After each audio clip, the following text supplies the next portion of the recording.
on vit une période très difficile. Vous l'avez vu avec les flux. Le gaz et l'électricité ont fortement augmenté. Là, ça commence à rebaisser. La profession a été fortement secouée par ces augmentations de flux. Et en plus, on a été impacté par, comme le disait notre ami, parce que les gens veulent changer de vie, ils veulent être à la maison, ils veulent profiter de la vie, ce qui est légitime en plus. Parce qu'on s'est tous aperçus pendant le Covid, ça a été une prise de conscience humaine. On s'est dit, à la maison, on est quand même pas mal le soir. Nous, on a adapté, par exemple, avant, les serveurs, ils faisaient de la coupure. On appelle la coupure. Donc, ils venaient de 10h30 à 15h, puis ils revenaient après.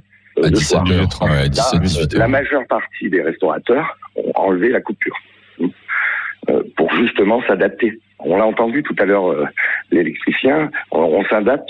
Mais à un moment donné, on peut pas. Je suis d'accord pour les salaires, etc.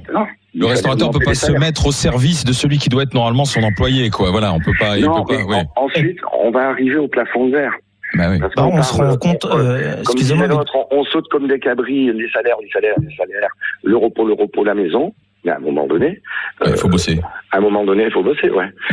Non, mais les salaires, si on peut répercuter aux clients, tous les secteurs ne peuvent pas répercuter aux clients. C'est qu'à un moment donné, on peut pas répercuter aux clients tout le temps.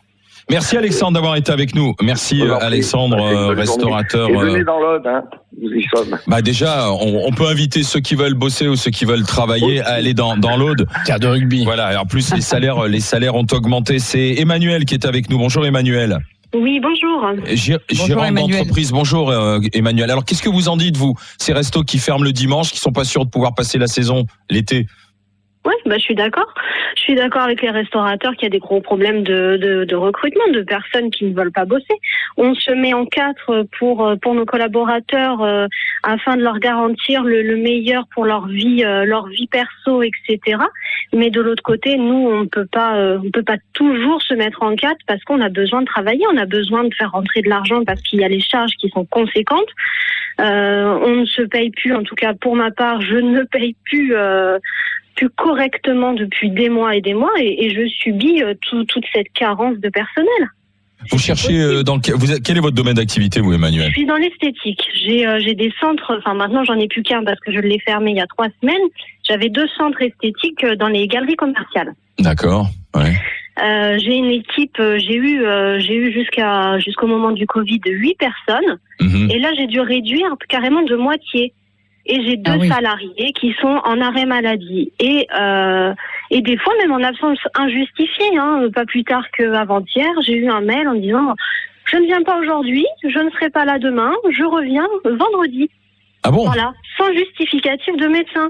Et une autre qui « J'en ai marre, je suis fatiguée, a un arrêt de 15 jours et ça va faire 1 mois que c'est comme ça. » Et je subis depuis plus d'1 an ce turnover de salariés qui n'a plus envie. Alors, j'embauche effectivement des jeunes. Dans mon secteur, ce sont principalement de jeunes femmes qui se présentent. Mais ce qui compte pour elles, en fait, c'est les réseaux sociaux, la formation accessible. Comme ça, elles peuvent faire du blague derrière. Faut sévir. Faut sévir comment, Sam? Si on va reprendre la phrase de Darmanin, faut être dur avec les durs et bon avec les bons, mais dans une entreprise, le problème d'une entreprise, si vous voulez garder les bons salariés, il faut virer les mauvais. Et puis au bout d'un moment, on est patron, on n'est pas assistante sociale, donc on peut pas passer notre temps à essayer de trouver une solution pour arranger le salarié. De temps en temps, on peut, mais c'est notre gagne-pain, c'est notre vie, on y a tout mis, nos tripes, nos maisons.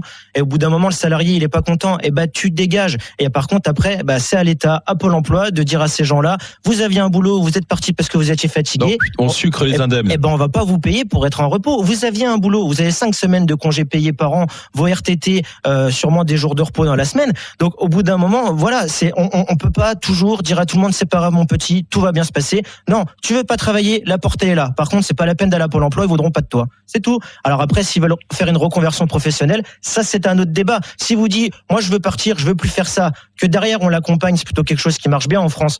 La reconversion professionnelle et pour s'aider à s'installer, parce que moi du coup Pôle emploi m'aide pour m'installer. Voilà, mais les gens qui ne veulent rien foutre, on arrête de les payer. Pourquoi on aiderait les gens avaient un boulot dans les mains et qui se sont dit je veux plus rien faire. Il a pas tort. C'est parce qu'on a un système. Et il a raison. Et ce que dit Emmanuel aussi. Ça, c'est le bon sens. Non, mais c'est parce que. Je suis d'accord, mais Pôle emploi ne fait pas ça derrière.